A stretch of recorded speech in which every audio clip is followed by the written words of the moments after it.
Good afternoon. I'd like to now call to order this meeting of Jefferson County's Public Utility District Number 1.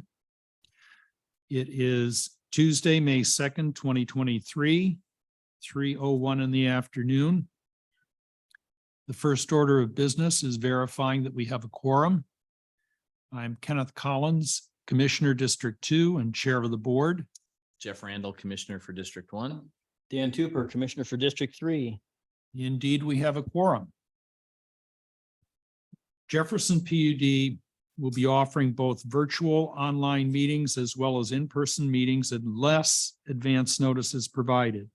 In-person attendance will be limited to provide sufficient space and masking is encouraged. Online participant audio will be muted upon entry. Please unmute at the appropriate time to speak. If you're calling in, use *6 to mute and unmute and *9 to raise your hand indicating your desire to speak. Item number 2 on our agenda is approval of the agenda itself. Are there any changes that we need to make to the agenda? I'll move we accept the agenda. Second. Further discussion? All in favor of approval of the agenda for today's meeting, please signify by saying aye. Aye. Aye. Aye.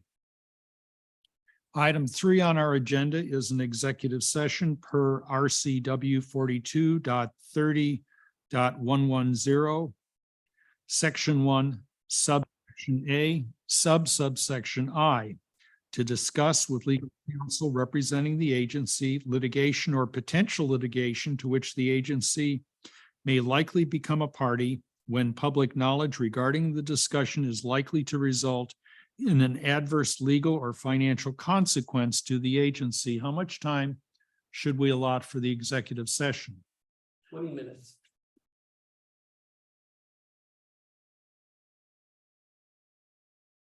So it is 3:03. We'll now adjourn to executive session and we will reconvene at approximately 3:23.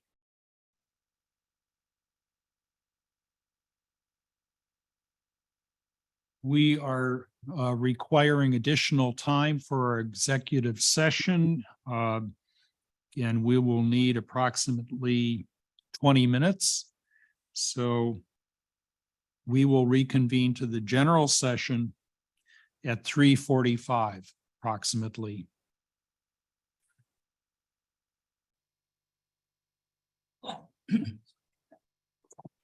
We have concluded the executive session. We have reconvened now for a regular meeting. The next item on the agenda is manager and staff reports.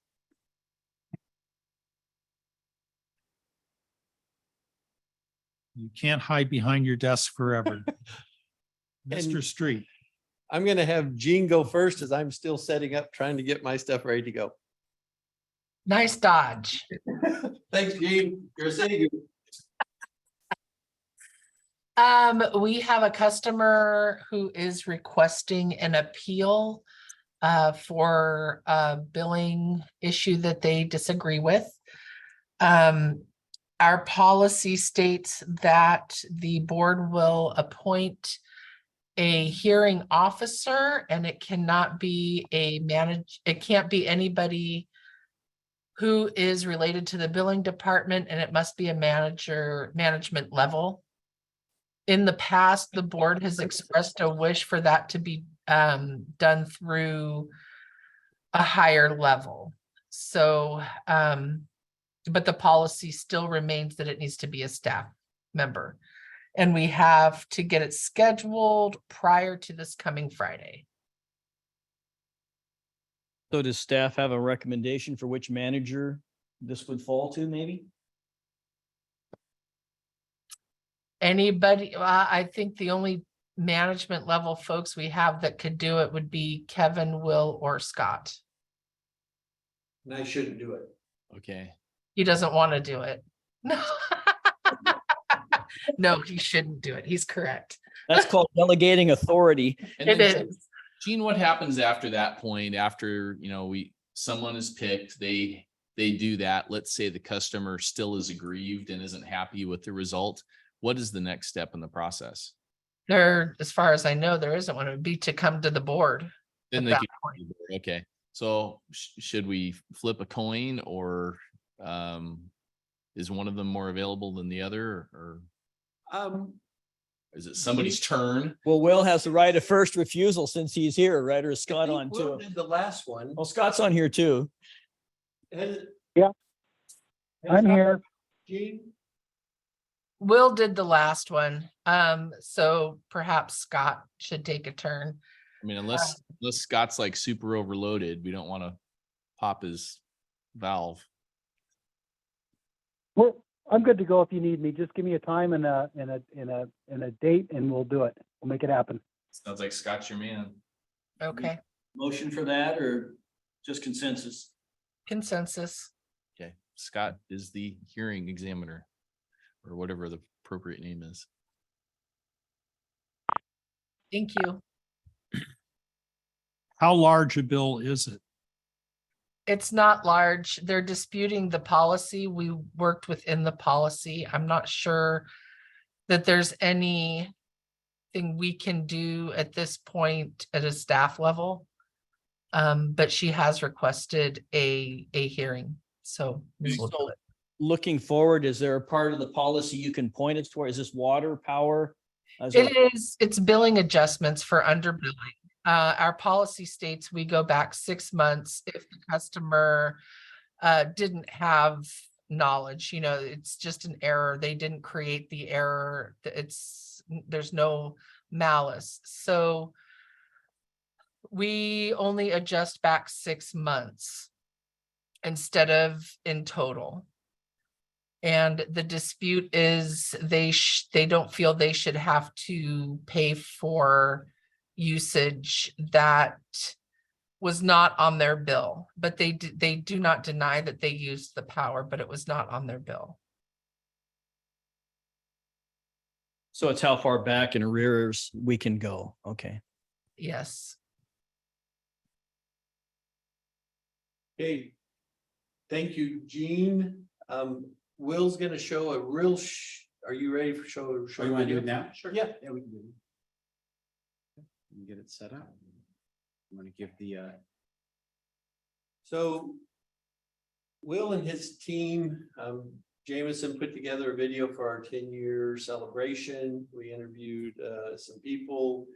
This is a burst of that documentary. PUD Productions. Yeah. this was all Jameson. He did a fantastic job. Has it been subtitled? Captions? Yes. All right, can everybody see it on the audience? Yep, Joel's nodding. Okay. Kevin and Poodle Lyman and Wayne King and I were down there at Four Corners and we're looking and then it was midnight and like click. And now it's our power. And that was really, we did it. Jefferson County did it.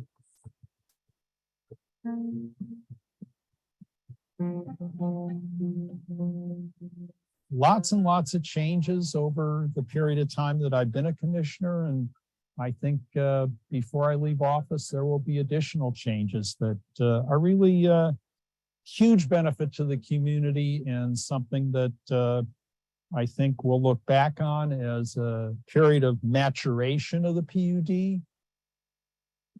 So a lot of the employees were from this area, just like myself. I was born and raised in Jefferson County. I represent the district that I've lived in my whole life. A lot of it was about making sure that the public had access. The public has that direct pipeline right to the organization. We're a rural county, so economically we have challenges. We're all facing climate change. The PUD can help our county get off of carbon and electrify in a clean manner. And our PUD right now is already creating great, exciting new jobs. And I'm hoping that our PUD can help educate our young kids about opportunities to stay in this county with a great profession. It was such an unknown. No one really knew how things were gonna go. So I felt very comfortable coming in here and doing the job. We had some really good people early on that made it easier. I hope 10 years later that it shows we have succeeded. Not only am I an employee here, but I'm also a customer. I think there's a real sense of unity here. I love that the PUD has already grown into expanding. We're doing broadband now. We've started a new thing, and I see that there will be more new things in the future. Public power to this county started as a grassroots effort. It wasn't driven by the PUD. The PUD was kind of the recipient of a public initiative effort. It had been 50 years since any other county had gone from a private utility to a public utility before Jefferson County did it. Well, it was just a great honor to serve in the PUD as we tried to launch that power utility. It's certainly one of the most challenging things you can imagine doing at a local level, but the upside is unlimited. I'm excited for the future because the PUD continues to grow. We're really looking to make our system more resilient and to build for the future. And it just takes a lot of time, a lot of energy, and a lot of dedicated employees to make those things happen. I think we're on the right track.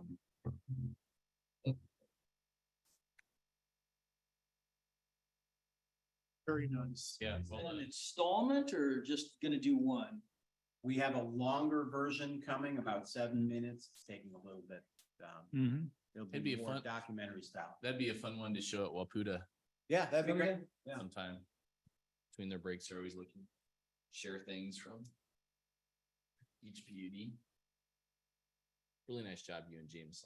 Yeah, thank you very much. PUD Productions. Then can I Share your screen, you're good to go. share my screen? And being able to do videos like that. I just powered on this customer solar panel system. Believe it or not, they paid nothing for installation, and now they can expect their bill to be cheaper by an average of 87%. Curious if solar would work for your home? Click below to find out. There we go. Every YouTube video now is preceded by that. Okay, and I'm gonna go through this real quick. Took longer to get some stuff done. These are some short-term projects and priorities. We always need to be looking at staffing in our workforce for our part of our priorities. Oh, wait a second. I don't know how to, my thing's in the wrong place. I need to shrink the screen or get rid of this. Okay. Quick. Slideshow. Okay. So before you get into it, as part of your priorities, are we going to have another retreat to discuss these things? Or will we be doing it meeting, during the course of different meetings? No, we will have another retreat this year on priorities, but these are short term. These are summer projects. And most of these are being done now, but it's something we can talk about with the board and give you an update where we are on a couple of projects. We'll talk about water projects and then the water workforce, electric projects, electric workforce, and we've had a lot of broadband updates, but we're going to talk specifically about our broadband workforce.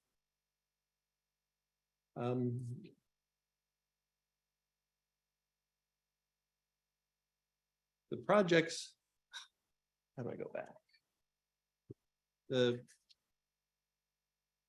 projects right now being worked on and will be worked on through the summer is the Quilcene water tank. It's about halfway built. We have the coil water line replacement that the board approved a couple meetings ago that we could move forward with that project. We have the Hunt Road water line. That's where the water line right now is laying on top of the road that we're going to be placing underground. The Shine LUD, we're going to finish up that project. The contractor's completely done. We have just a little bit more paperwork to do. That project will be done. And the water crew today, next week is working on the Gardner pump replacement. Those are long-term projects. Some of them have been on our books for over 12 years, but they will be completed this summer. What will happen though on at least the water side is, we have spent most of our capital in the first half of this year. So the second half, we're gonna wait and see how revenues come in. Summer is our peak earning season for water. And then that will dictate what projects we'll be allowed to do in the fall timeframe. But right now, these are the major projects. We really won't hit another major project until late fall, winter, unless revenues kind of exceed expectations. As the commissioners know, though, the revenues, the budgeted predictions are we're not meeting our budget requirements right now for the water. The revenues have been less than we predicted. So we're going to move forward cautiously. So a refresher on the Beckett Point, did we get all that squared away on, wasn't rates still part of that issue? That has not been finalized. At the 10-year anniversary, I talked to a couple of people from Beckett Point. We're going to have to set up some meetings and finalize that information. The next slide, though, will bring some of the work order system and some of that into focus that we really need to do to help us with not only Beckett Point, but Calla Point and all of our work. My reason for the question was, have we targeted or understand why there's the deficiency in the difference between actuals and budget, where that's happening and why? Mike gave a little brief update. It's like on how the rates are grouped so that we are making some changes for next year's budget season. He'll have a presentation later on to get more in depth on how we've done it in the past and how we'll change moving forward. Beckett Point is paying the rates that we had put forward after the cost of service study.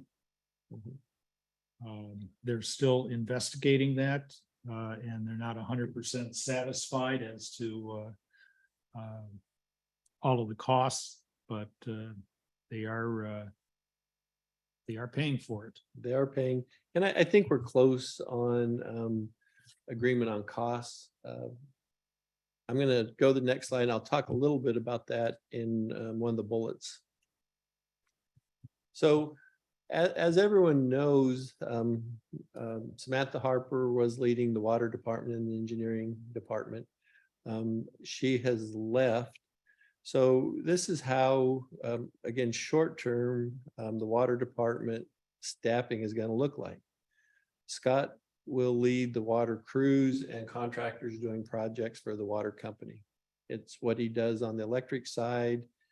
He'll continue and do both sides. And that's an interim step. That's an interim step. You're still looking to hire somebody, We're fill that position. evaluating now what position that will be. We're looking at a lot of options. For example, the next bullet, Jimmy's team will be responsible for water work orders.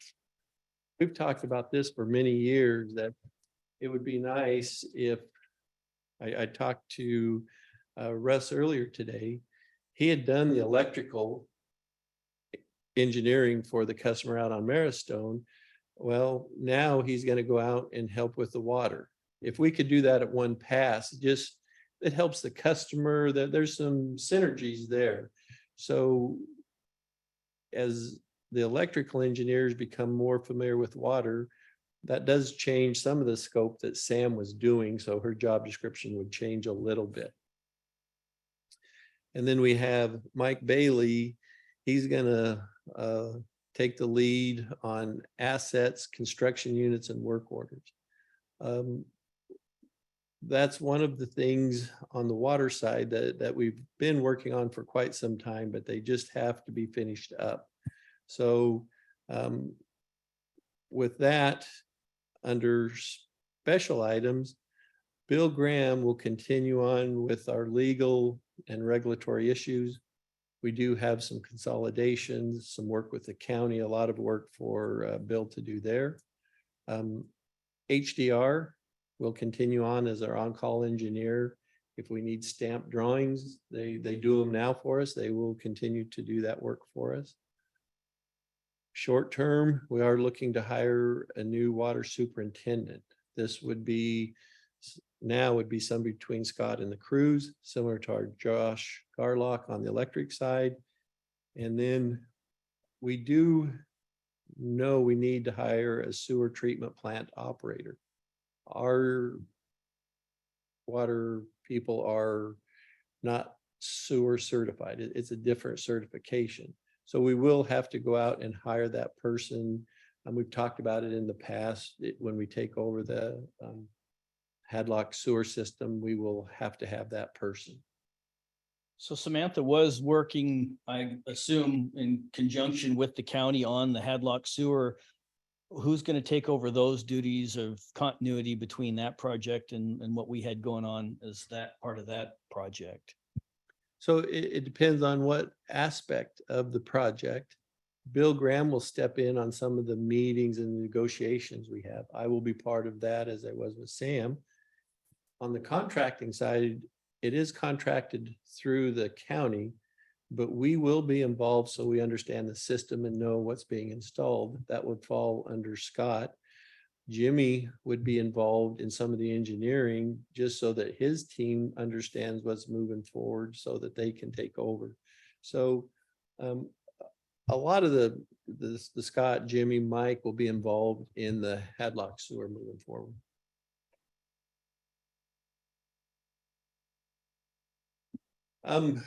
Real quick on the electrical side, on the electrical through the winter, we have not tackled many projects. We've had a lot of outages, a lot of overtime, and we've been understaffed.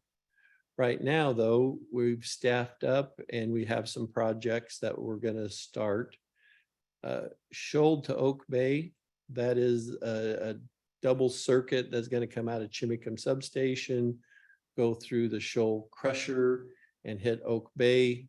It will be how we split out Indian Island, Maristone, and Port Ludlow. Key project for us moving forward with loads. We will do about a 3,000 foot stretch. We hope to bid the dirt work out within the next week or two. So this would be underground, or is it augmenting overhead? No, it will be underground feed now, but it will basically replace all the overhead from QFC on. The overhead will stay in place, but this will be a main feed where we're not relying on the overhead as much. At Van Trojan, we've had projects there for the last couple of years. That's been a problem area for us, and we have met with that homeowners association, I'm going to call it. And we didn't do anything last year. We told them we would, but this year we're going to go in and start cleaning up again, replacing some underground and overhead where we have problems. The line crews will be working on fiber make-ready work. I'm going to point that out. A lot of this work we will use for our match for our fiber grants. It gets poles changed out. It gets a lot of electrical work paid for by the fiber, which is a great thing for the PUD. The crew has been working on the Shine pole replacement project. We're changing out a bunch of poles there that are 1950s, and those poles are bad. They need to be replaced for a long time. We finally have our crews out there doing it, and they're on one day, they installed 5 poles, which is really good. They've done a great job out there. We have a regulator replacement project in Dana Roberts Substation. You remember this winter, we had a failure at the substation. It was an equipment failure. We're going to go ahead and replace all those regulators this summer when the load's down and we can feed around. In the same substation, everything in the substation is ran by the DC voltage, so that when the power goes off, the DC battery racks will run everything for a couple days.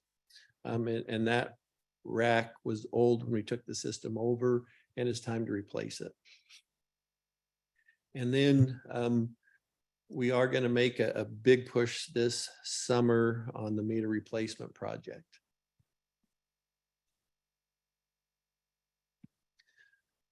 On the electric workforce, one thing we're going to start talking to the commissioners about is possibly a third crew. In the past, the PUD has brought in a third crew, but it was always a contract crew. And Mike Bailey has given us the financials, what we paid in the last 8 years. We've looked with Scott and Josh, some of the work that's been done. And it may, at this time, we may want to at least explore the hiring of a third crew. We have the equipment, we have an extra bucket truck, we have an extra digger derrick. So the investment is more in the manpower and in the equipment.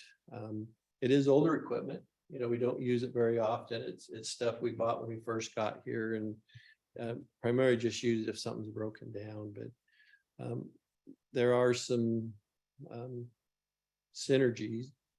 One of the things, though, that we are looking at as staff is, you know, for 5 years, do we have work for a third crew?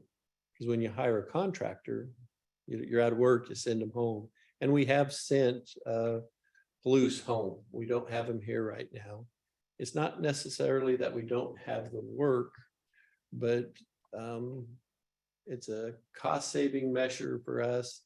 And some of the work we want to do on the make-ready side has to be bid out, or our crews have to do it. And because of that reason, Palouse couldn't do it. And we think it's better for our crews to do it. But if we move forward with a 5-year plan, the crews will be doing make-ready work for several years on the fiber side. Construction in Jefferson County has slowed down, but it will pick back up. So we're comfortable that moving forward, when we bring some proposals back to the board, the third crew, we can show a benefit to the PUD for the next 5 years. And it does bring more people into the community, more local jobs, but it does increase our payroll. You know, there's some stuff we have to look at, but moving forward, it looks positive. So to the extent that this third crew would be doing make-ready work related to broadband, would the expense of having the crew be covered by grant money? Some areas, in each grant area, we have so many pole changeouts that the grant will fund. But we also have matching funds that if our crew does the work, we can use them for matching funds. So to me, it's there's a two for project. Some will be paid directly by the grant. Others, our people will be used for the match, the work they contribute and the materials we use from the electric side.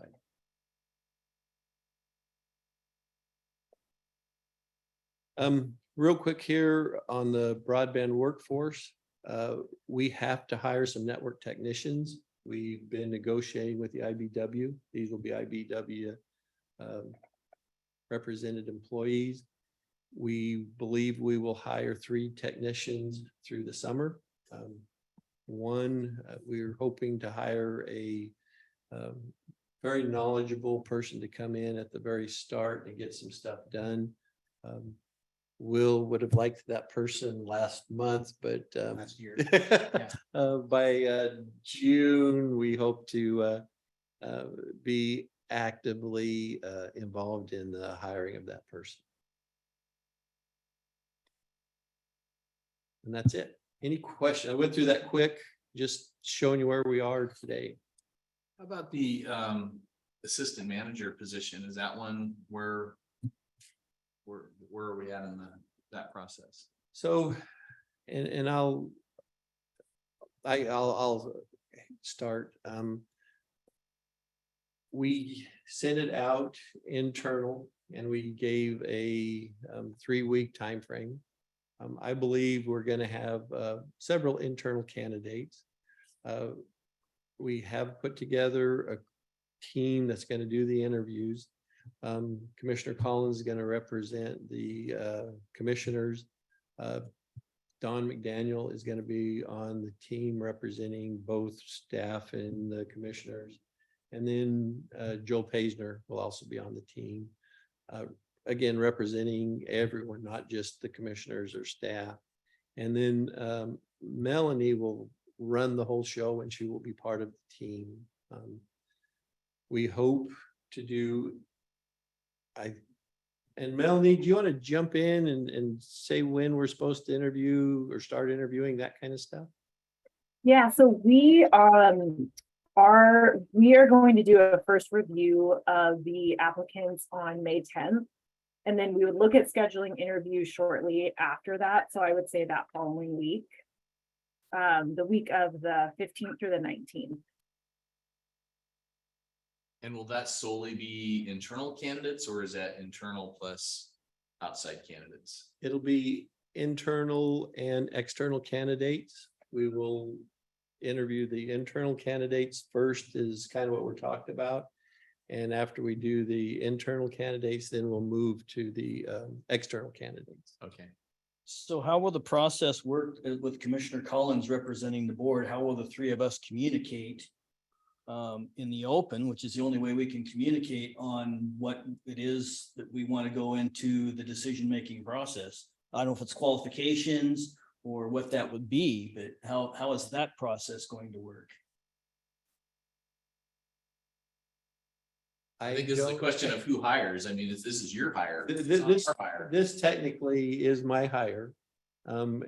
So Commissioner Collins will represent the board there. We could have in the manager's report, some discussion on what we're looking for and those kind of things we could discuss in public. We wouldn't want to discuss the interviews and that kind of stuff. That's really Commissioner Collins's. He would have to do that by himself. Right, so that's why I asked the question is because the board may have different views on it. So the question would be is to have a commissioner on this committee is what is it you're looking from that commissioner? Because it should be a combination of all the commissioners of how they see it, not just one singular commissioner. So I'm trying to figure out how we get to that understanding or how we discuss that. Joel's got his hand up. I don't know if it really. Joel, go ahead, please. Thank you. I mean, there is an exemption from the Open Public Meeting Act for executive sessions to evaluate the qualifications of an applicant for public employee. So you can have discussions in executive session if there's information that ought to be kept confidential. Obviously, no decisions can be made. So ultimately, but I'll leave this to between you and your general manager about who's responsible for hiring the person, et cetera, et cetera. But there is an opportunity to have discussions in executive session if there's information that either management or the commissioners want to keep confidential. There's a lot of precedent where the chair represents the board. Oh, and that wasn't my question. I don't have an issue with that. It's just how are we going to communicate as a board on this particular issue? Because this is going to be an important hire. So I'm just curious, with a board representative, how we all are able to take part in the process. Well, it sounds like Joel's saying that if we wanted to, I mean, I think it's important to be clear about what our role is. And I think our role is to whatever extent we're involved, whether it's just Ken or whether it's more of us through Ken, it's a recommendation. It's feedback to the manager. So we agree. So I guess then the question is, Joel saying we could have, you get through this process, you've interviewed folks, if there would be an opportunity, and if we wanted to have an executive session, have Ken say, here's my perspective on who I saw, and if we had any feedback we could give it. We wouldn't have been in the interviews. It would be kind of secondhand information. So I'm not sure of, the additional value of us then weighing in and giving feedback based on, Ken's impressions of, okay, based on Ken's impressions, my impressions are this, that's kind of what it would be. Yeah, again, I'm not complaining or anything like that. I'm just trying to understand the process. And I think there will be information that you say can't be shared in public that the commission needs to know. And we do have, legal counsel gave us the ability how we do that, because this is potentially could be the next general manager. So this is not just any employee we're talking about. I do see to me, a lot of your concerns though, Dan, could be talked about in public. What are you looking for in this person? We have the job description out and we can go over the job description, and there's things like that that could be done in an open session that allows Ken to get a feel for what everyone's looking for. Kind of the objective standards of the job. And I think an executive session, the other two commissioners will have the input from you, from Joel, from Don and myself. And we'll all share our impressions to keep you guys informed of the candidates who came before us. That sounds reasonable. Yeah, I just wonder what the process was going to look like. Okay, that was my only question. So I actually have one other question, different topic too, and that is on the RUS loan, the notary. I have not been contacted to sign any paperwork yet. Where are we at with that? Because this is going to get a busy month and I am going to be physically gone quite a bit. So I am too, and I will tell you the minute we know. Doing our best here. We really are. It's not on our end. So I want to switch order on our agenda and go to item number 6, public comment, which we try to do in the neighborhood of 4 o'clock. It's 20 after 4. So I want to allow a period for public comment right now and then follow that with the commissioner reports. Any members of the public wish to make a comment at this time? I will be happy to recognize you.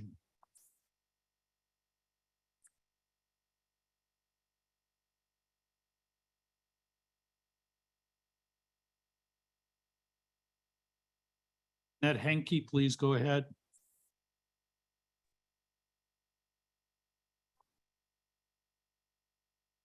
Thank you, Commissioner Collins. Can somebody remind me what the purpose was of shifting the executive sessions to the beginning from the end? Aside from you folks who get paid to be here, this is very inconvenient for those of us who are attending using our own time. I had a call that I had to have interrupted because your meeting came on and I thought the public comment might be coming up. It doesn't get you home or out of the meeting any earlier. So what is the purpose? I mean, these meetings are anti-democratic as they are at best. We're allowed 3 minutes each to say something. Ask questions is what most people do, and you don't have to respond. So I don't know. It's very disheartening to me. I just wanted to let you know. Thank you.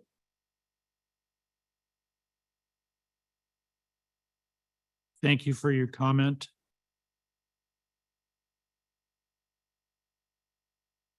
Other members of the public? Do any commissioners or general manager wish to respond to Annette Henke's comment? Well, I'll weigh in. I think the main reason we chose to move the executive session to the front was they were becoming a regular part of the meetings. And when they were coming at the end, oftentimes the issues were complicated and high stakes. And we wanted to be fresh when we were talking about issues that could involve the liability of the PUD. And we were finding that we were tired, and it was hard to make sure we were providing the kind of value we needed to the organization. I think Annette's point is one where if the public doesn't know when the public part of the meeting is going to start, or when the first comment period is going to happen, I wonder if we could simply, because you've been really good about trying to make the comment period at 4, if we could add to the agenda, something about public comment will be at 4 o'clock, or, as close to 4 o'clock as we can make it. I think that could help folks. But I think that's kind of why Well, I I'm think we just switched to it. Curious if maybe part of what she's getting at is that there's a gap too between the end of our executive sessions and we take on manager reports in that interim before we get to 4 o'clock. Maybe a lot of people want to hear those reports, and if they think that nothing's going to happen till after 4, maybe that could be part of the issue as well, is that if we start something earlier than the way it was originally an agenda item, because we're trying to make the best use of time. Mr. Tiersch, would you like to make a comment? I would. Thank you, Commissioner Collins. The other advantage of having the executive session earlier in the meeting is that if at the outcome or at the conclusion of that session, it is found that the board needs to make a decision, needs to take final action, then the public needs to have an opportunity to comment on that action, which you don't know if you're going to be doing that, obviously, before the meeting starts, only at the end of the executive session. So by having the executive session earlier on, you conclude it, you decide, oh, we need to vote on X, then the public has the opportunity to listen to the explanation and to comment on that.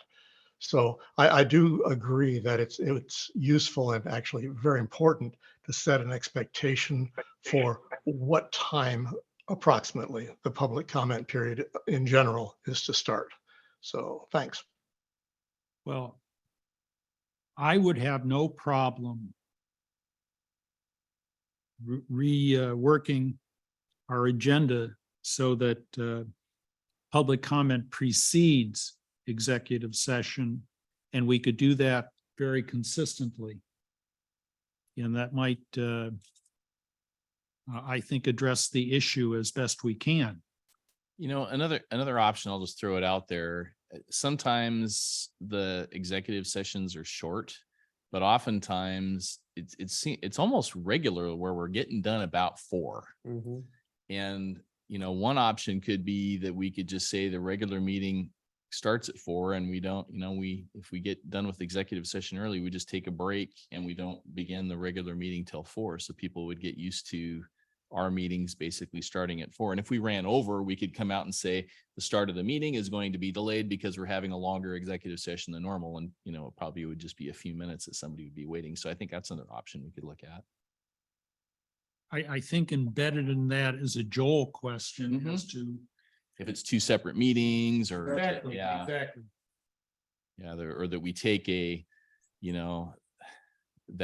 the second item on the agenda starts at 4, and if we have to take what would you call it, a break? I can't even remember a recess the meeting until 4.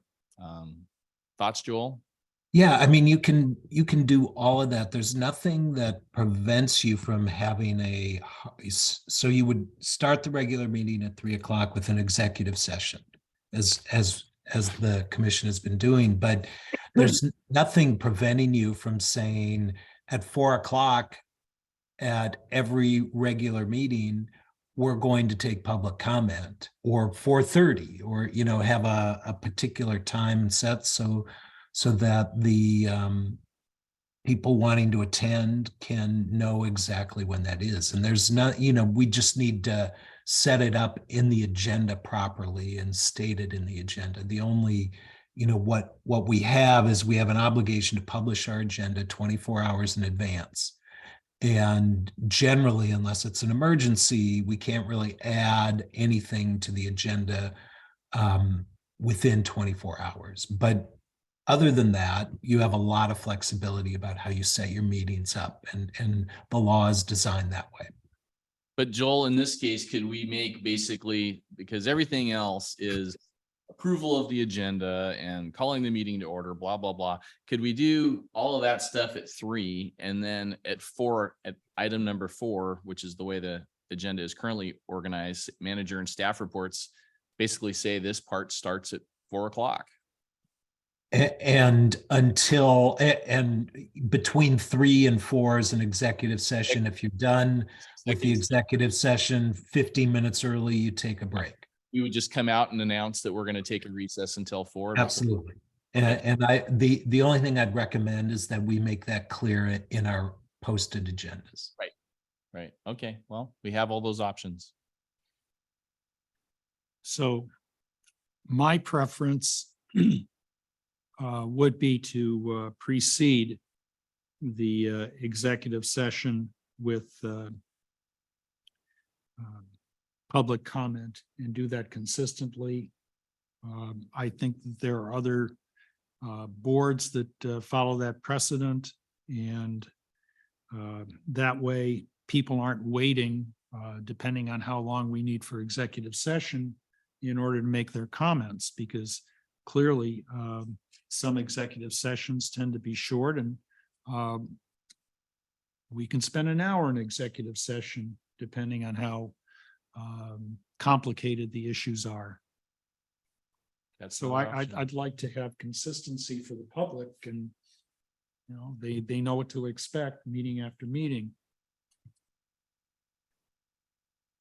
So rather than putting the executive session at the beginning, put the public comment at the beginning. Yes. Okay. Yes, And- after we convene the meeting. Yeah, and the only issue is folks who loved our whole meetings and want to catch it from beginning to end, and want to catch the public comment, then have to wait while we're in executive session. They can have their own recess. So we need to move forward. Are we giving staff any direction on this? What I heard is we will mark up an agenda and I'll send it to Commissioner Collins. In the past, the president could set the agenda kind of the way they wanted. So I'll mark some stuff up. I'm not saying Annette will mark some stuff up and send it to Commissioner Collins, and Good. then we'll send it out to everybody. And the idea would be call the meeting to order, approve the agenda, public comment, Yes. executive session, Yes. and on is, Or okay. a lot of times we do guests at the start so that they can get in, so it might not Yeah. always be. We had a executive. guest All right. speaker or something. Next Okay. week, we do have a guest speaker that for our budget, the audit stuff, he'll be doing it, so we try to get them done as early as possible. too. We have a set Mhm. time. But- Okay. Part of the issue with moving our agenda up earlier in the day like we had already done was it with the access to the public to make it, the earlier we make it, the harder it is for working people maybe to be able to make the meeting. So now we're moving the comment from 4 to 3, basically.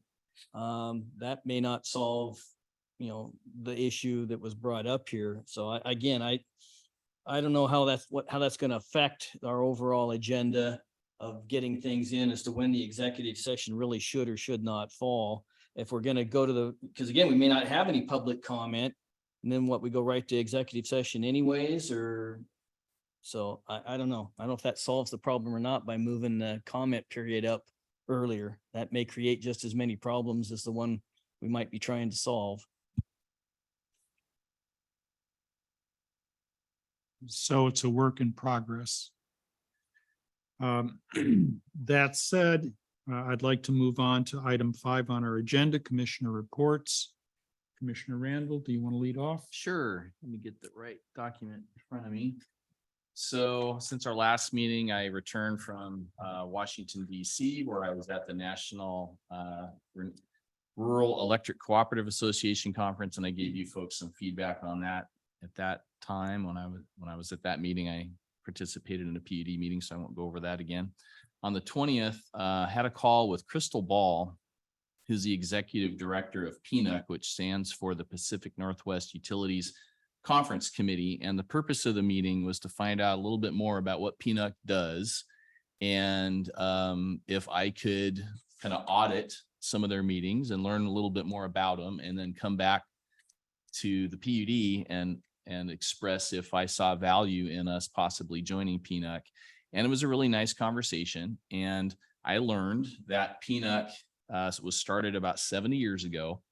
And they are currently an organization that consists of 53 members. There's 11 Washington State PUDs in the group. And it also includes investor-owned utilities. And the primary purpose was, when they were first formed, was there was a surplus of power in Washington State.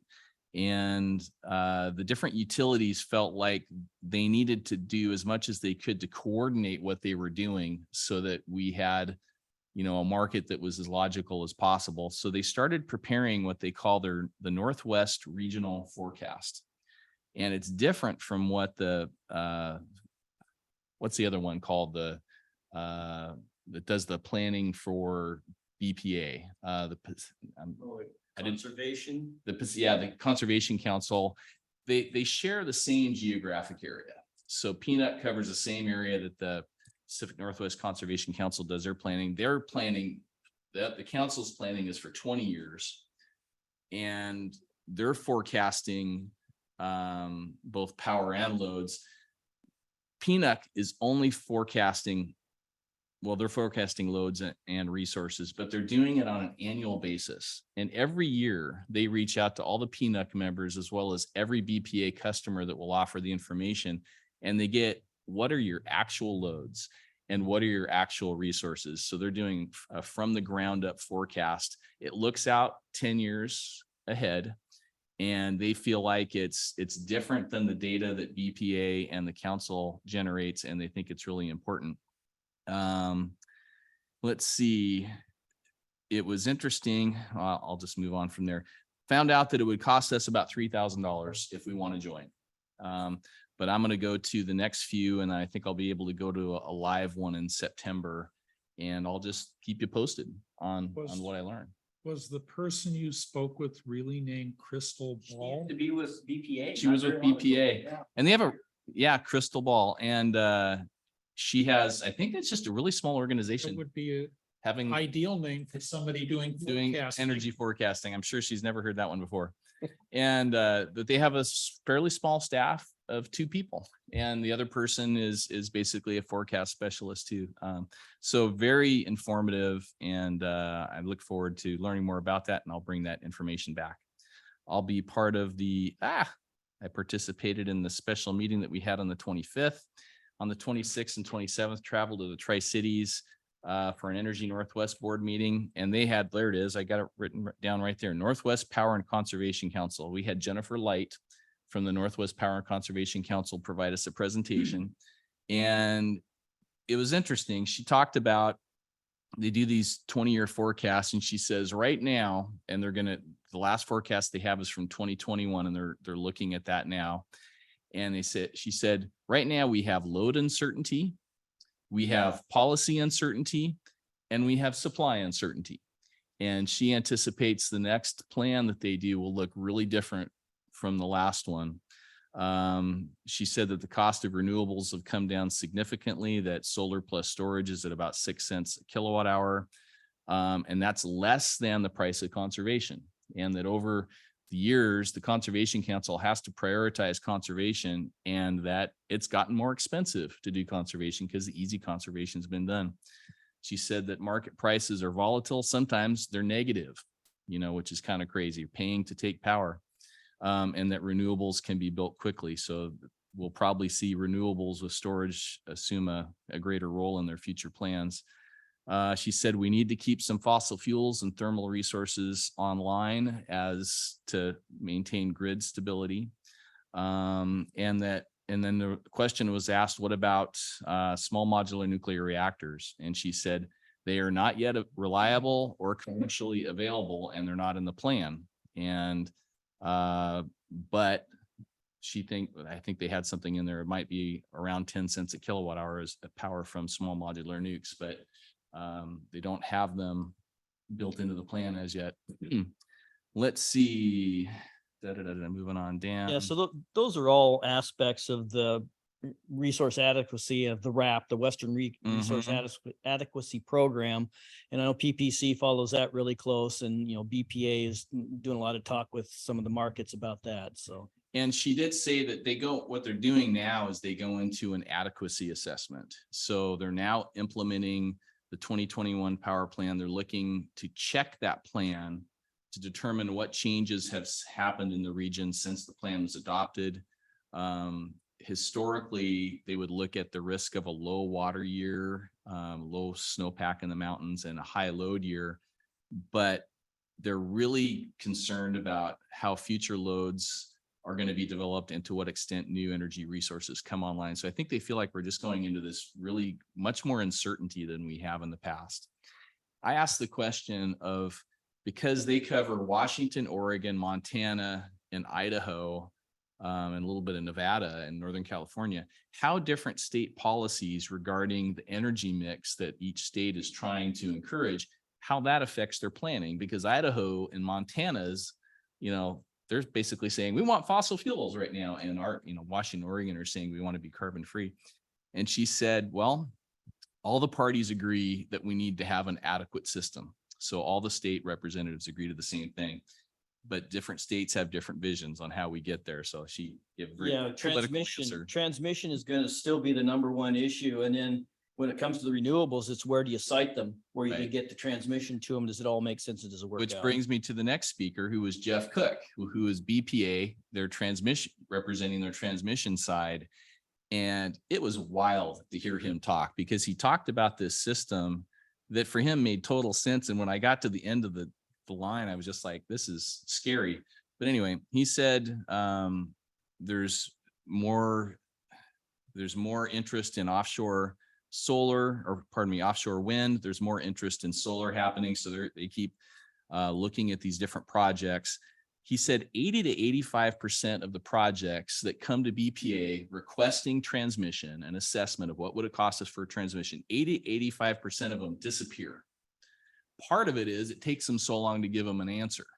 They have this huge backlog of projects. It takes BPA a long time to actually get an answer to them. I'm thinking a lot of these folks who need power, they're gone. They've given up. So they said that's a barrier in building transmission. WAPAG discussed that at the last meeting, and it's BPA is looking at changing the process for how they're going to. He did say that they're looking to try and change how they prioritize things, and that they may ask that projects be further along before somebody even comes to BPA, which I don't know if that really helps. They have a lack of transmission across the entire state, and that their system would need to be significantly expanded to handle new resources, including small modular nuclear reactors.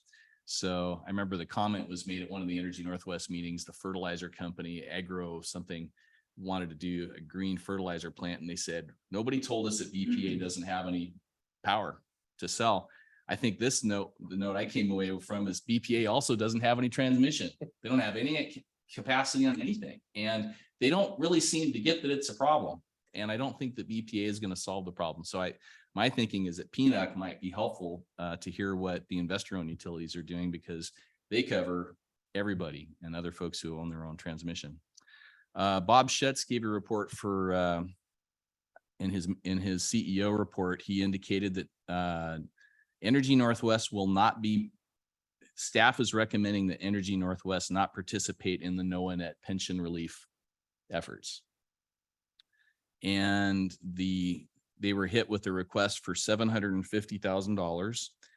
And that's basically the amount of money that Energy Northwest needs to come up with to pursue the study for small modular nuclear reactors. So if they were to make that decision to make that loan, they would be taking projects off their table. And he's recommending that they not do that. We got some reports on what Grant County is doing on their small modular nuke. They're slowing down their process. They were spending a lot of money. They're still interested in X Energy, but they still don't have a site, and they're just slowing down their process.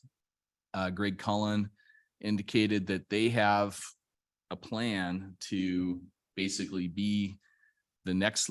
So Dow Chemical is pursuing the first small modular nuke down on the southern coast of the United States. Energy Northwest would still like to be the second one. So they've put together a proposal with a budget for about $2.5 billion. 2 billion would come from the Department of Energy with loans, and that Energy Northwest would need to raise $500,000 as a match, 20% match. And they need to raise $500,000 for the phase 1 study. And they've signed up 8 utilities so far, and they've raised $535,000. So they need another $500,000 to keep the project on track, and they need the funding by July 1 to meet this cycle. So they're out seeking utilities that are over their tier 1 allocation and need more power. So, but that was encouraging to hear that they had a plan.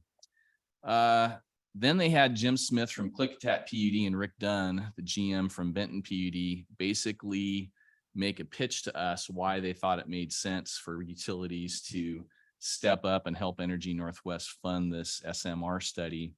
Benton PUD is currently a slice customer. They're going to go to being a load following customer with BPA under the new contracts. Let's see.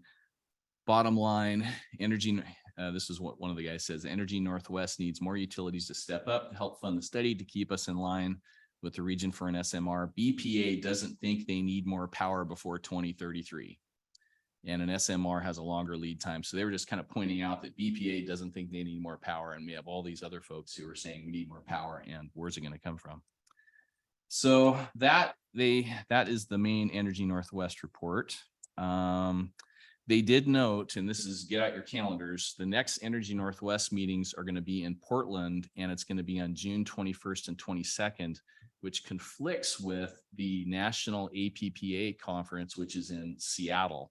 So I was planning to go to the APPA conference, and Dan, you're the backup on the Energy Northwest meetings. I didn't know if you're going to go to the APPA also, or if you might want to go to Energy Northwest in Portland. I just saw that APPA today, and I don't think I had a conflict on my calendar, but I wasn't sure if there was value in me going to that or not. I was going to do a little more research before we got a little, as we got closer to that. But if whatever you don't go to, I'll see if I can go to the other. Okay. If we feel there's value in us being at those conferences. Yeah, and I think the Energy Northwest ones they're interesting to go to because your understanding of what they're doing is kind of cumulative, I find. So if you're gonna, eventually be the next person representing the board going to those things, I think it would. What was the date? It was 21st? June 21st and 22nd. Yeah, I right now my calendar is open to the best of my knowledge. So whatever one you don't want to attend, I will try and take on the other. Yeah, one. I'm planning. Unless Commissioner Collins wants in the loop. I am going to Cleveland on those dates, so. So I'd plan on it, and I'll let the Energy Northwest person who shares the agendas and so forth, let her know that you're planning to go to that one then. And Okay. she sets up the hotels, and you just let her know. Yeah, that's Susan. Yeah. Yeah, she Susan. can, just let They- me know what you got thinking. They there. pay for everything. So basically the food and your lodging and travel is compensated by Energy Northwest for that trip. Yeah, just whatever kind of packet they have, just as long as they get that to me in time for me to review whatever needs to be, whatever they're gonna be working on. So then I'll be part of the board meeting we've got, that's today, and then the PPC meeting on the 4th, I'm planning to listen in on, and then that APPA National Conference in June, which runs from the 18th to the 21st. So that is my report. Thank you, Commissioner Tupper.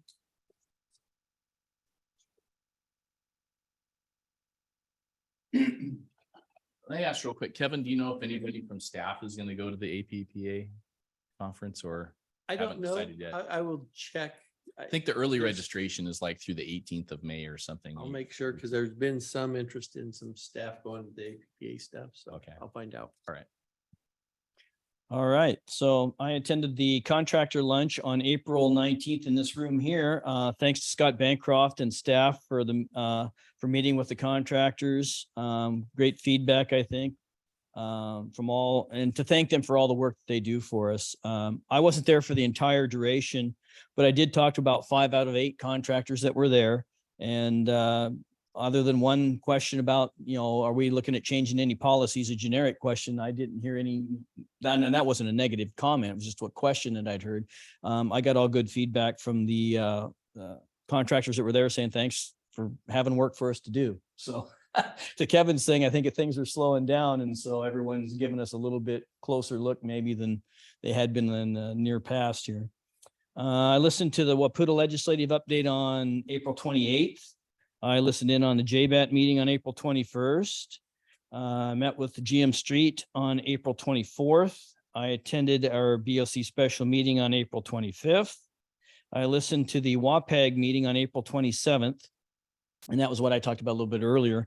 Ryan Neal reported also that BPA is kind of going silent for the next few months to go over their comments on the context of generally what the provider of choice contracts are going to look like. They're kind of getting their final thoughts and their final proposals all lined up, and they'll be back in July, I think, to take comment again, and probably a decision not very long after. I don't know if it'll be the record of decision, but there'll be some kind of decision probably coming out about the contracts at that point in July. In regards to the legal challenge currently before the Ninth Circuit Court on the BPA 22 rate case, WAPAG will not weigh in on that issue. They had talked with PPC and NPU, and the consensus was that everything had been covered by those entities as it relates to that particular case. And so what was going to happen was WAPAG was going to focus their direction and other things, particularly, I think some of it is on the, what is it? The reserves distribution. Oh no, the reserves distribution clause is part of what's at stake in that case, how that works and how that's distributed. But I think that WAPAG was going to look at the residential exchange, what's going to go on. BPA is working on in parallel with the 2028 contracts with that. So I think that's where WAPAG is going to kind of focus its near-term efforts, are in looking at that residential exchange and how that may change or how it needs to change in the eyes of public power.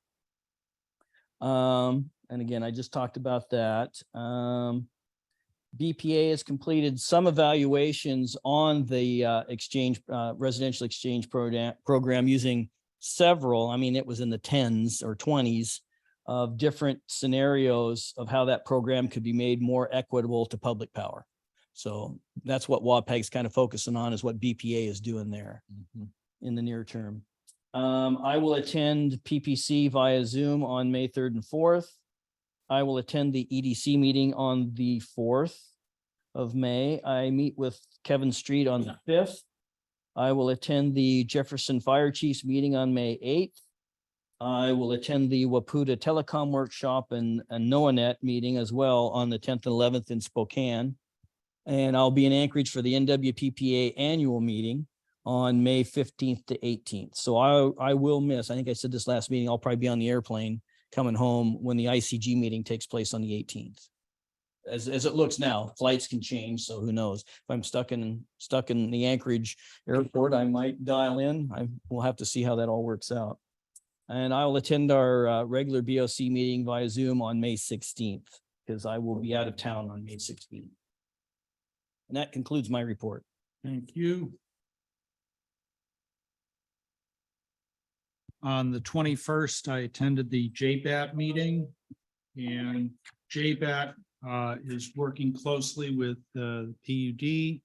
I think they've been tasked with information gathering in preparation for the BEAD grants. Am I correct about that? Later on in the day, I was part of a meeting with folks from South County and learned that Hood Canal Cable is partnering with South County. They have a grant.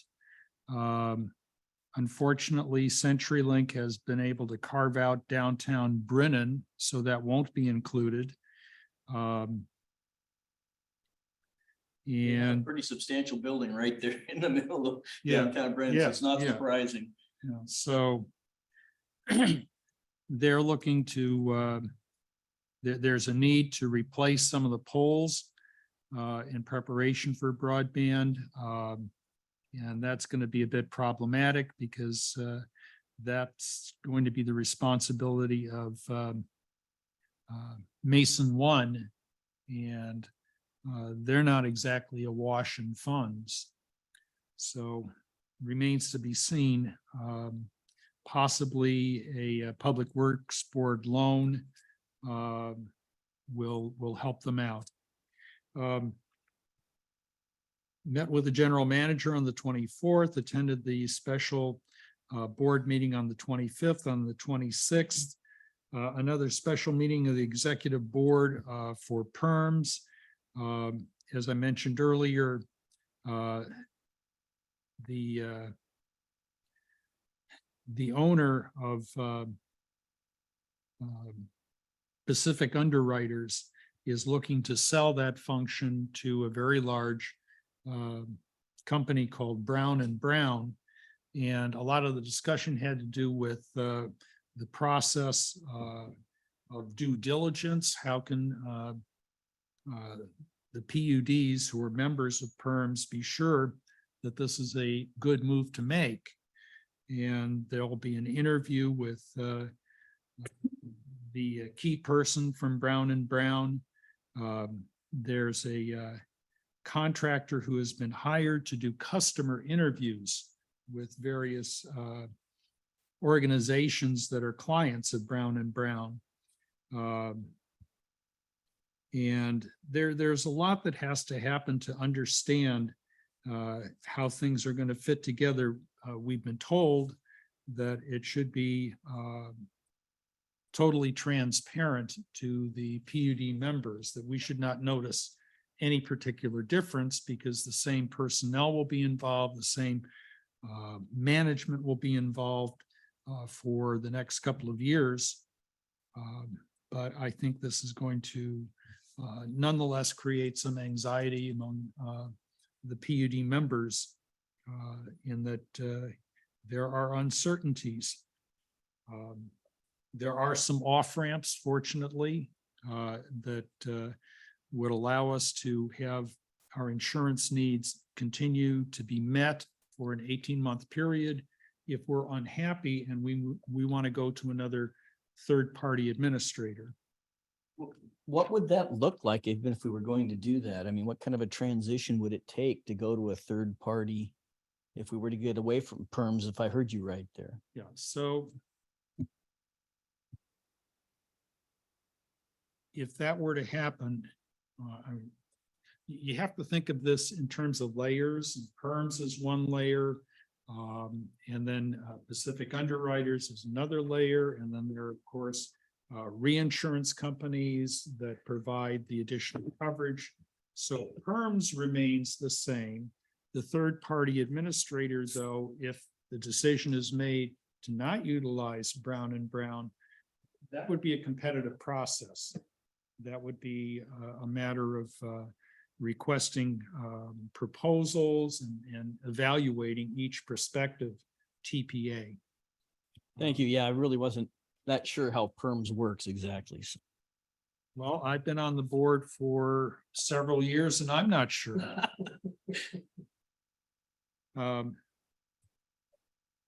So I met with the general manager on May 1st. And also on, we'll be meeting with him on the 5th. That's Friday, and attending the JBAT meeting. On the 11th, I have another meeting with the PERMs Executive Board, and on the 12th, a meeting again with the general manager. And before I conclude my report, I received an email from Heidi Eisenhower, and they are looking for PUD representation for the transit board, Jefferson Transit. And I'm wondering if either of you would be interested in the board position. I received the same email and I responded directly to Transit, and I had copied Heidi.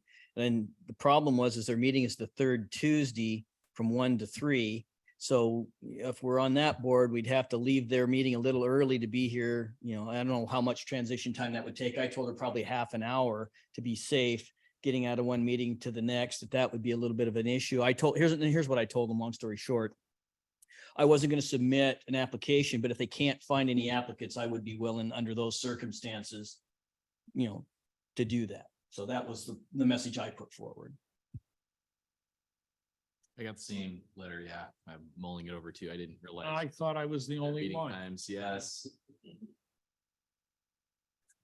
Yeah, I think it presents a conflict for all of us. Yeah, I mean, it'd be interesting. But again, I think it would be good for us to have that continuity, and if they're able to work with us on whoever it would be, to be able to get out of the meeting a little early, because you know, it's every other month. Their meetings are every other month on the third Tuesday. Interesting. So, you know, how much they really need you there at the end of the meeting would be kind of the question. How does they do their business, you know, and that sort of thing. So again, to me, it did. Right up the street. Yeah, but again, you know, it's depending on what the issues are, if they need you there that last half hour because they don't have enough for a quorum, you know, you could run into those kind of issues. So to me, it's on what are they willing to work with on for us is, you know, because of our board meetings falling on that date. If there's some flexibility there, depending on how they set up their agendas, and maybe to me, it's not that big a commitment 6 times a year and then some other meetings alongside. You know, I could see making it work. But at this point, I said, if you have other interested candidates, by all means, you know, check into that. So item 7 on our agenda is approval of the consent agenda. Are there any items on the consent agenda that any of you want to I pull? did have one other quick question before we move on to that, and that was on the JBAT meeting. I listened, I didn't participate, I didn't ask any questions. And this is probably a staff question, on the BEAD, JBAT was talking about a questionnaire that was going to be, they were going to reach out to local ISPs. Do we have an involvement in that, or is that just strictly JBAT? And what exactly, is that NOAANET involved? I mean, what exactly was that discussion about? So there's a survey that JBAT is taking the lead on filling out. Members of JBAT, actually the library is taking on, Jefferson County Library is taking on the digital equity portion of the survey. And then Karen Bennett is working with the EDC to fill out the rest of the survey, which is more about access and existing assets in the community. I met with Karen yesterday. We went over a bunch of the steps and I gave any information I could to help them along. And then we're going to pass on some mapping data. Because I know Chris Walker, I think it was at Waputa, and it may have very well been at last NOAANET meeting, talked about NOAANET is doing mapping for BEAD themselves for each county. So I don't know. I didn't ask any questions of NOAANET about whether they've done Jefferson County already or not. They create a master map and so we will give them our mapping data to them that they'll collate with all the other counties and put together as the map for the state. Thank you. Sorry. So going back to the question of whether any items need to be taken off of the consent agenda. I'm good with it. I'll make the motion to accept the consent agenda as submitted. Second. Further discussion? All in favor of the motion to approve the consent agenda, please signify by saying aye. Aye. Aye. Aye. Old business, item number 8. 8.1, decorative or commemorative pole attachment requests. So Joe, I'll start and then we'll bring you in. Is that okay? So throughout the years, we do get requests to install banners and different things on the light poles. We're talking specifically downtown in Port Townsend, the green light poles. This request is 5 times a year to hang the American flag on the light poles. These poles were designed to have banners on them before the PUD took over. PSC did allow the banners on the poles. They were part of the project. It has come before the board several times. I think we should allow banners and flags on our poles in the downtown area. I think there's things we can do to make it a user-friendly to the PUD and the public. But it would take a change of our policy on pole attachment. Who is making the request for the American flags? This request came from the Kiwanis Club in the past, we've had multiple requests from even the Downtown Merchants Association, the VFW. We've had people come talk to the board. Bernie Arthur, for example, several years ago came for the Blue Star banners. So I get the request probably one every 2 months. The difference here is these aren't on wood poles that our crews are working around. These are, lower green decorative poles, and it would take a change, but and Joel has done some research. Joel? Thank you. Based on our last discussion on this, I went back to look at some of the case law regarding what signs on poles, the policies related to that. There's very, very clear authority in the state of Washington to prohibit any sort of signs on utility poles, including the decorative light poles. So, on one end, we currently have a resolution that was adopted in 2015, 2015, that essentially said, we're not going to allow any non-utility messages on PUD property, including our poles. So in the interim, there's been some activity at the U.S. Supreme Court. And I guess I think there's still some uncertainty out there for municipalities, of which we are one, to regulate third-party use of facilities for signage. So in other words, we could adopt a policy that says, all right, we're going to allow, and I don't mean to single anybody out, so I won't use an organization's name. We're going to allow this organization 6 times a year to post a flag or to post a banner of some sort. I think that's a really slippery slope for us to be in that position. So when I did this research, I also came across a recent case in 2022, Shurtleff v. Boston, that basically had to do with whether or not third parties could post flags on certain flagpoles at Government Center of Boston. If you've ever been to Boston, right near Faneuil Hall is Government Center, and it's a huge area. They've got flagpoles all over, and they open themselves up to allow third-party requesters to place flags on there.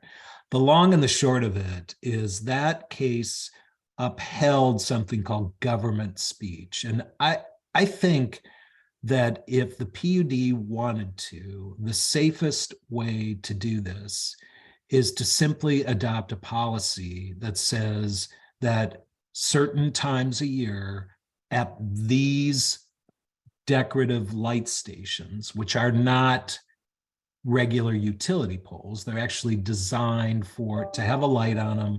And then I understand from Kevin that there's sort of behind it is this area that allows a flag to be flown, and that the PUD itself would fly that flag. And we would develop a policy for flying a flag at other PUD, facilities, Four Corners, the new telecom building, wherever we would develop that policy, but it only has to do with PUD use of its own property. I think if you move beyond that, then you quickly get into a situation where folks start saying, well, you allowed, in this case, in Boston, it was a group that wanted to fly flags about God, home, and country. And it was a Christian flag, and the city denied it, but it came out that earlier the city had allowed an LGBTQ flag to be flown. So you can see there, and the court said that's impermissible. That's not government speech, that's regulating speech. So you can see that it makes me uncomfortable for the PUD to be in that position of deciding it. But if the PUD believes that, the flag should be flown, it's a long history of governments flying the US flag. And I think it's a time-honored tradition that we could develop a policy to authorize that. Anything other than that, look, you guys are in your rights to do it. It's just whether, how defensible it is. So looking at the limited scope that legal counsel put forward, that sounds feasible to me. We have the flag flying right outside here, so we've made the decision already to do that at this location. Maybe we do it at 191 as well. I don't know. I haven't paid that close of attention. So for me, the question would be, is there a city ordinance that would cause a problem with the particular polls in Port Townsend? I mean, is there any city ordinances that we're going to be conflicting with, or county ordinances? And then beyond that, is there language that legal counsel or staff has to put forward with this limited scope? Because I would be in favor of flying the American flag. I don't think that gets us into, trying to say we're taking on one person's flag versus another group's flag, et cetera, et cetera. I think that is a slippery slope that we don't want to get down. But again, the American flag is flown at all of the public, courthouse, fire stations, everywhere else. I don't see why the PUD should be any different than the other governmental agencies. Well, I guess when I was entertaining this, it was from the standpoint of these light poles were put in downtown. They were, originally the older ones were paid for by the merchants. The Main Street and others had expressed a desire to have different decorative things. This, group wanted to have flags. Bernie wanted to have things recognizing veterans, I think. Joel is making it really clear that we potentially get ourselves in trouble as soon as the speech is no longer our speech. If we're allowing others to use it as a speech platform, that we get into trouble. And I know that with the American flag, you're supposed to have it lit in certain ways, and it's supposed to be treated with respect. And we do, we fly it at our facilities. So I guess if we're gonna then make a policy of, okay, we're going to fly the flag here every day, but we're also going to put it on the light poles at certain times of year. And, we would have to follow whatever regulations you're supposed to follow with having it lit at night and all that stuff. I don't know that it's responsive to the request. And given that, I don't know that if we should proceed down that path, because I think what people want is they wanted to use it as their platforms, and we're hearing that that's not a good idea. Well, and I will say this, from my standpoint, I do support the flags, but there's other banners that other people want too. Yeah. And that's where, if we can, I was hoping that Joe would come up with a way that we could approve banners regardless if it was a flag or some other holiday symbol. Well, he's saying we can, but we got to do it. It needs to be the PUD's message, and it needs to be ours. Joel, I appreciate you framing the question as whether we want to get on a slippery slope or not. And I'm wondering, is it at all possible to put someone else on that slippery slope? That is, we're only talking about the city of Port Townsend and potentially Port Ludlow, who have the same decorative poles. And is it legally feasible for us to reach an agreement with the city of Port Townsend that, fine, they decide what flags or banners hang from those poles, and it's not our issue anymore. The last thing I want to see us do is make decisions as to who gets to express themselves as a form of form of free speech. And if it's not possible, from my point of view, if it's not possible to put the decision in the lap of the city of Port Townsend, I just as soon go back to the resolution which we passed, and I think wisely so, a few years ago, leave it as is. And I take also Commissioner Randall's point that there's a difference between acceding to a request from an organization and our deciding what we do with those particular flagpoles. Well, it's a good question, Ken, about whether or not we could just simply essentially license our space back to the city of Port Townsend and say, this space is available, you know, we could put some parameters on it. But it's up to the city to determine whether, when, and if it wants to use that space, and they manage it. You know, if we were to do that, I'd love to see some hold harmless language in there that said if there's any disputes regarding how it gets administered, that it's really up to the city to defend us. But you know, those are nuances. So I'd be happy to pursue that with the city if you could give me, you know, Kevin and company can give me someone to talk to there about, you know, how we make this space available. I need to think about it a little bit just to see if there's any, you know, trapdoors involved. Very limited space, right? The number of poles between Port Ludlow and Port Townsend, maybe there's others, I don't know. I don't know how you would quote unquote share the wealth of who would get, you know, even with hold harmless language, I think you're still opening up a can of worms there about who's going to get that first shot at it, or you can alternate. I mean, that opens up a whole nother can of worms about how you're going to share the wealth on who gets the opportunity. So. Well, that would be, I think the proposal is that all of that would be turned over to the city. I don't know about Port Ludlow, if Port Ludlow is an association. I'm not sure, you know, I'm not sure they sit in similar circumstance as the city. I'm sorry, were you finished, Joel? I am. I could see this be of significant benefit to the merchants of Port Townsend, especially down Water Street, because they really depend on all of the different festivals and being able to hang banners from the poles there would enhance the look. But why don't we table this pending more information from legal counsel, and we can revisit it when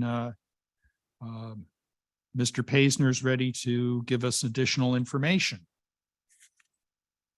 Thank you. Does legal counsel have enough direction?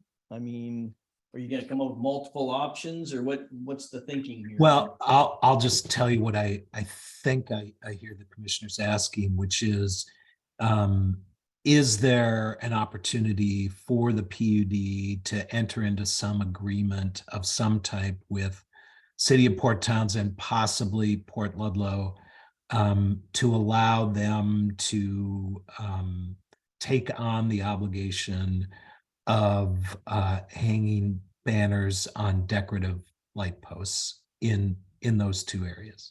And I think I would like to see alternative language to the existing policy to allow the PUD itself to determine if we want to put, you know, some form of communication on those poles. Okay, I can do that. That would just be a straight up policy for the PUD. Tom Tersch, you wish to weigh in on this? Just real quick, I'd point out that Port Ludlow is not a government agency. And so you would have to open up leasing your poles to any other organization similar to the Port Ludlow Village Council or whatever they are, but they are not, a municipality in the state. So I think probably the city of Port Townsend is the only one that would qualify, or the county itself might choose to lease the poles from the PUD. Okay, thank you.